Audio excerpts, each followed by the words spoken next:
ओम शांति। आज प्यारे मीठे भगवान की मीठी मुरली मंथन की डेट है 8 दिसंबर 2021। तो आज मीठे मीठे बाबा हमें संगम युग की अमूल घड़ियों को समझा रहे हैं कि ये जो घड़ी है ना, इसको कभी वेस्ट मत करो। इसमें तुम्हारा एक एक सेकंड एक एक वर्ष के समान है। एक एक सेकंड में कमाई होगी तो एक एक सेकंड में गंवाना भी पड़ेगा। तो अब जब आपके पास कुछ ऐसी परिस्थिति आ जाती है और आपका सेकंड सेकंड नष्ट होता है, व्यर्थ में जाता है, कमाई लुटने लगती है, तो दर्द तो होगा ना। इसीलिए भगवान उन सब कारणों से बचा रहे हैं। भगवान कहते हैं कि बच्चे तुम इन परिस्थितियों में मत पड़ो, व्यर्थ के प्रश्न में, उसके जंजाल में मत जाओ। और यदि तुम अपने जीवन में भटक रहे हो और तुम्हारा नक्शा श्रीमत मुरली से होके जाता है, तो तुम कभी नहीं भटकोगे। तुम्हारा आज हम कहीं निकलते हैं घर से, अनजान जगह जैसे जा रहे नई जगह, तो गूगल मैप को ऐप खोलते हैं ना, और उससे हमें सब रास्ते बताती जाती है, सारा उसमें फीड है। उसी तरह से ये मुरली हमारे जीवन में हमारे मन की भटकन का मैप है, मैप आइडिया है। इससे हम सही दिशा में ईश्वर तक पहुंच जाएंगे, अपने मंजिल तक पहुंच जाएंगे। तो एक एक समय को हमें यूज करना है। बाबा कहते हैं, मीठे बच्चे संगम की इन अमूल घड़ियों में श्वासों श्वास पिता को याद करो। तुम्हारी एक भी श्वास व्यर्थ न जाए, क्योंकि जब आप हलचल में आते हो, एग्रेसिव होते हो, उस वक्त आपकी सांस की गति कितनी तेज हो जाती है, आपका एनर्जी कितना लॉस होता है, कितने सेल टूटने लगते हैं, आपको समझ में नहीं आता कि मेरे अंदर क्यों हो रहा है। इसीलिए तो कहा गया है ना कि कर्म और ईश्वर भी हमारे माफ़ करेंगे, माफ़ कर सकते हैं, लेकिन हमारा बॉडी पार्ट्स, हमारे इम्यून सिस्टम, नर्वस सिस्टम बिल्कुल माफ़ नहीं करेगा। वो तो हलचल में आ जाएगा और बीमारी पैदा करेगा, मन आपका कमज़ोर हो जाएगा। तो श्वासों श्वास ईश्वरीय श्रीमत पे चले, सेवा में चले, तभी हम आगे बढ़ पाएंगे, नहीं तो ठेला गाड़ी की तरह रह जाएंगे। क्योंकि कहते हैं ना, कर्म पर है ना, कर्म तेरे अच्छे हैं तो किस्मत तेरी दासी है, नियत तेरी अच्छी है तो घर में ही मथुरा काशी है। तो बस कर्म, किस्मत और नियत, ये सब कुछ हमें ये मुरली सिखाएगी। प्रश्न है आज का, इस समय तुम्हारा मनुष्य जीवन बहुत बहुत वैल्यूबल है कैसे? तो इस जीवन में तुम पिता के बच्चे बन पिता से पूरा वर्षा लेते हो। पिता माना भगवान, ईश्वर पिता के बच्चे बने हैं, भगवान से हम वर्षा ले रहे हैं। इसी मनुष्य तन में पुरुषार्थ कर तुम कौड़ी से हीरे जैसा बन जाते हो, बेगर से प्रिंस, इनसॉल्वेंट से 100% सॉल्वेंट बन जाते हो, पवित्र बनते हो। इसलिए तुम्हें इस समय को व्यर्थ नहीं गंवाना है। हर श्वास भगवान की याद में रहकर अपना सफल करते जाना है, कर्म करते भी याद में रहना है। देखा बाबा ने, देखो बाबा का तो काम है वो टीचर बनकर आया। परमात्मा टीचर बनकर अपने आत्मा बच्चों को पढ़ा रहे हैं, क्वालिटी प्रोडक्ट बच्चों को, जो कर सकेंगे। क्योंकि भगवान को भीड़ नहीं करनी है, यहाँ सिलेक्टेड बच्चे ही आएंगे, जिन्होंने कल पहले किया था वही आएंगे और पवित्रता धारण करेंगे। तो तुम भगवान से वर्षा लेते हो, मुझसे कौड़ी से हीरे जैसे बन रहे हो, तो एक भी समय व्यर्थ नहीं गंवाना है।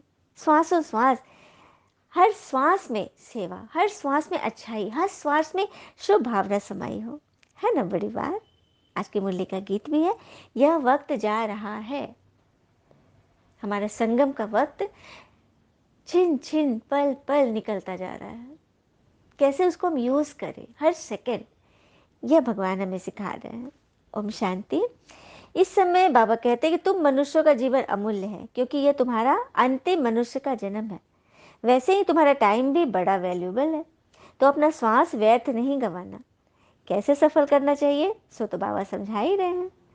मनुष्य भक्ति मार्ग में भी अनेक प्रकार के सिमरन करते हैं, पूजा पाठ जप करते हैं और समझते हैं कि हम समय सफल कर रहे हैं। तो वह बस एक टाइम पास ही समझो, टाइम पास शरीर से कर रहे हैं ना। जब तक वो काम किया तब तक मन उसमें लगा रहा, जैसे ही वहाँ से निकले फिर से तो मन वहीं वहीं वहीं फंसा है। क्या हमारे मन के दर्द मिट गए? अतीत सब खत्म हो गया? किसी के बारे में जो पकड़ के रखा है वो खत्म हुआ? नहीं ना। तो क्या है? इसलिए तो ये भी कहते हैं ना कि इज्जत, मोहब्बत, तारीफ और दुआ मांगी नहीं जाती, कमाई जाती है। हम्म? तो बस अपना जन्म सफल करो, एक एक सेकंड सेकंड सफल करो ना, अपने आप ये चीज़ें आपकी झोली में गिरेंगी। आपको इसके लिए किसी के दरवाजे नहीं जाना होगा, किसी से मांगना नहीं होगा। फिर बाबा ने कहा, जिनकी फुल ज्योति जगती है वही सत्युग में आएंगे।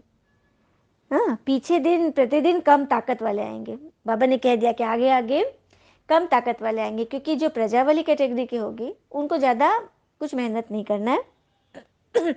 लेकिन फुल ज्योति चाहिए, संपूर्ण ज्योति चाहिए, फुल मून चाहिए। बाबा वही सत्युग में आएंगे। महान सौभाग्यशाली ही एक्यूरेट नई दुनिया में आएंगे, क्योंकि रहना तो नए मकान में चाहिए ना। अच्छा, कोई भी चाहता है नया मकान चाहिए ना, पुराना मकान थोड़ी ना चाहिए किसी को गिफ्ट में। 10-12 वर्ष बाद आकर रहे तो ऐसा कच्चा पुरुषार्थ क्यों करना है? नए मकान में रहे ना, 10 साल कोई रह लिया उसके बाद आकर हम रहे क्यों? जब हमारे पास चॉइस है, मार्जिन है, तो हम नए मकान में पहुंचेंगे ना, तो अच्छा पुरुषार्थ करेंगे ना, पक्का पक्का। तो सदा ये ख्याल चले कि हमको तो नया मकान चाहिए। हम्म तो बस सर्विस को बढ़ाते चलो। तुम योग बल में रहते हो माया पर जीत पाने के लिए। जितना जितना तुम योग बल जमा करोगे ना, योग में रहोगे, तो माया पे जीत पाओगे। पर तो माया बिल्ली मुंह फिरा देती है। गुल बकावली की कहानी भी है ना, वह इसी समय की बात है। अब गुल बकावली की कहानी क्या है? तो यह गुल बकावली एक स्वर्गिक स्वर्णिम पुष्प है जो पूर्णिमा के दिन खिलता है। ठीक है?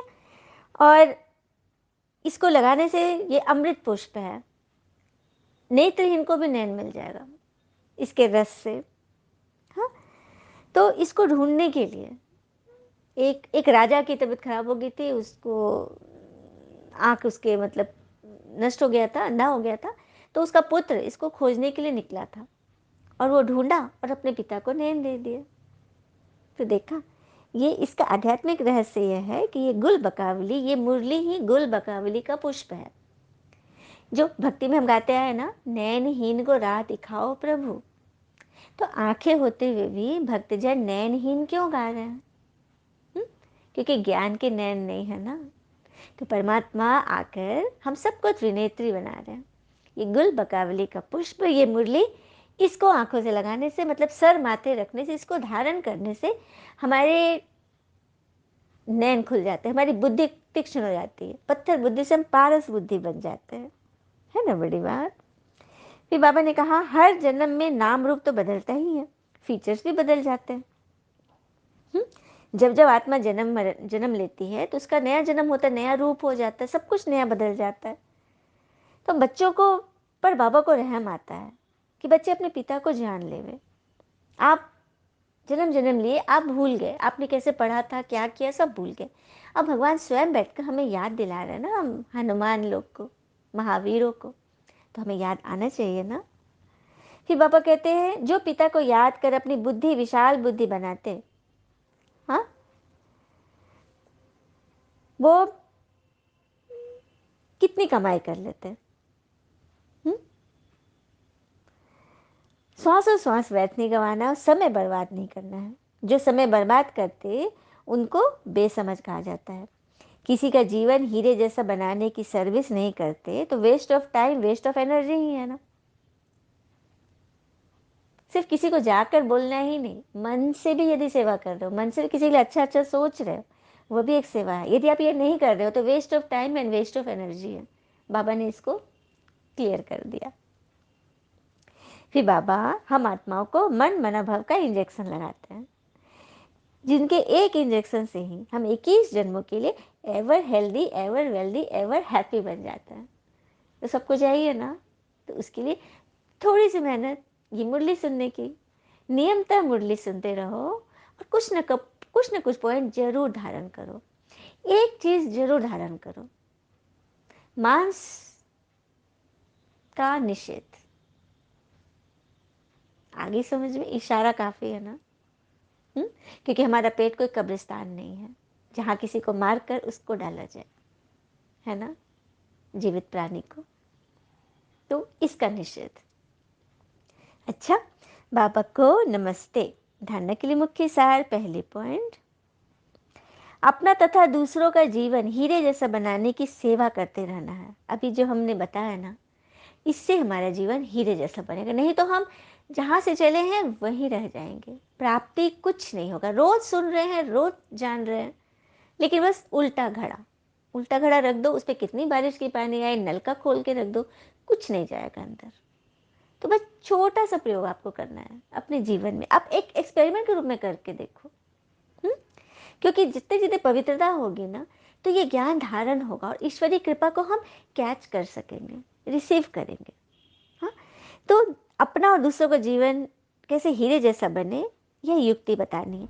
टाइम, मनी, एनर्जी बर्बाद नहीं करना है, स्वयं का भी नहीं और दूसरे का भी नहीं। प्लीज़ फालतू ऐसे प्रश्न में कि गलियों में नहीं जाना है जिसमें हम उलझ के रह जाएंगे। दूसरी पर दूसरों का कल्याण करने के साथ साथ अपना भी कल्याण करना है।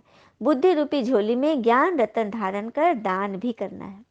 दूसरों का कल्याण करने के साथ साथ अपना भी कल्याण करना है। अपने आप को सदा पॉजिटिव में रखना है, शुभ भावना में रखना है, सेवा प्रीति रखना है।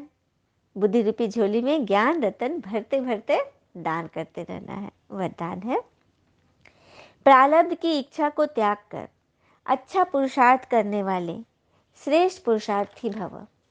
प्रारब्ध की इच्छा को त्याग कर अच्छा पुरुषार्थ करने वाले श्रेष्ठ पुरुषार्थी भव। अब ये प्रारब्ध क्या है? हम जो ये कर्म कर रहे हैं, सत्संग सुन रहे हैं, अच्छे अच्छे कर्म करने का संकल्प भी कर रहे हैं, तो उसकी जो एवजा मिलेगी ना, उसी को प्रारब्ध कहते हैं। तो संगम पर हम पढ़ाई पढ़ेंगे, धारण करेंगे, और उसका बीज, नींव यहाँ पड़ेगा, बिल्डिंग संगम ये स्वर्ग में मिलेगा, सत्युग में मिलेगा, वो प्रारब्ध वहाँ मिलेगी। तो उसकी इच्छा को त्याग करो कि हमें इस सेवा से क्या मिलेगा। अब देखो, ये सत्युग की सेवा तो एक हो गई। यदि हम अभी यहाँ पर किसी का भला सोच रहे हैं, कर रहे हैं, बदले में वो मुझे क्या दे रहा है, नहीं दे रहा है, ऐसा दे रहा है, वैसा दे रहा है, इन सब से ऊपर, इसी को कहते हैं प्रारब्ध का त्याग। किसी भी आत्मा से किसी चीज़ की इच्छा रख लेना, तो वो सेवा निस्वार्थ नहीं हुई। आपने कुछ पाने के लिए किया है, नहीं, हमें कुछ नहीं चाहिए। हम बस यह चाहते हैं कि कैसे किसका कल्याण हो जाए। तो जो श्रेष्ठ पुरुषार्थी उन्हें कहा जाता है जो पुरुषार्थ की प्रारब्ध को भोगने की भी इच्छा नहीं रखते। जहाँ इच्छा है वहाँ स्वच्छता खत्म हो जाती। इच्छा जहाँ रख ली कि फलाना मुझसे समझे, फलाना मेरी बात पे चले, फलाना ने मुझे क्यों नहीं ऐसे किया, क्यों क्या किए, स्वच्छता खत्म, पवित्रता खत्म। तो सोचने वाले बन जाते। जो यहाँ ही प्रारब्ध भोगने की इच्छा रखते हैं, वो अपनी भविष्य कमाई जमा होने में कमी कर देते हैं। मतलब यहाँ ही हमें आत्माओं से चाहिए, देहधारियों से चाहिए, मान शान इच्छा चाहिए चाहिए, तो यही सब भोग लेते हैं, सब अपना कमाई चट कर देते हैं। इसीलिए इच्छा के बजाय अच्छा शब्द याद रखो, हमें अच्छा बनना है। श्रेष्ठ पुरुषार्थी सदा फ्लोलेस बनने का पुरुषार्थ करते हैं, किसी भी बात में फेल नहीं होते। फ्लोलेस, धारा प्रवाह बहते जाते हैं, रुकते नहीं हैं। स्लोगन, साधना कमल पुष्प समान यूज करो, क्योंकि यह आपके कर्म योग का फल है। जो आपकी जो साधन आपको मिला है, हाँ, कोई किसी ने जिसने आपको ज्ञान सुना है, वो भी आपके लिए एक माध्यम, एक साधन ही है। तो उसको, मोबाइल है, लाइट्स है, जितनी भी चीज़ें ज्ञान की बातें हैं, उनको कमल पुष्प समझ कर यूज़ करो, क्योंकि ये हमारे कर्म योग का फल है। हमने अच्छा कर्म किया है, तभी हमें यह ज्ञान मिला है, प्रभु प्रसाद मिला है ना। अच्छी बात है ना। कहते हैं ना कि ठीक से खड़ा होने के लिए कई बार लड़खड़ाना पड़ता है। हम कमज़ोर पड़ रहे, हिल रहे हैं, लेकिन घबराना नहीं, एक ना एक दिन तो हम दौड़ कर दिखाएंगे, उड़ कर दिखाएंगे, है ना। अच्छा, ओम शांति। शुक्रिया मीठे बाबा, वो बाबा के प्यारे प्यारे बच्चे। थैंक यू बाबा, ऑल इज़ वेल ऑलवेज। ओम शांति।